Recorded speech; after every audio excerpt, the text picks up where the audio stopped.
Tara guys, magpagupit tayo ngayon. Punta tayo dito sa Ortigas Avenue, corner Santolan Road. Dito sa may Riders Cut Barbershop. So dito kasya dalawang sasakyan. May parking area sila. Tara, pasukin na natin yan.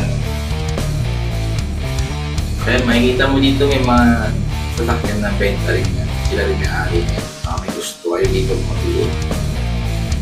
Maluwag dito. Kita na tayo. Kita mo si Kuya. Ganda ng loob.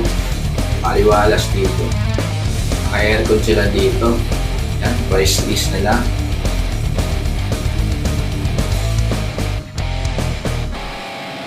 Ganda, naka-aircon. May TV.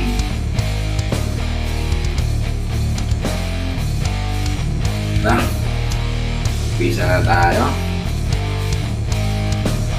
So dito, di ko alam kung anong gupit ko. So sabi sa gupit sa akin, siya ang bahala. Ako ba? Nice. Dito. Kaya napisa na niya.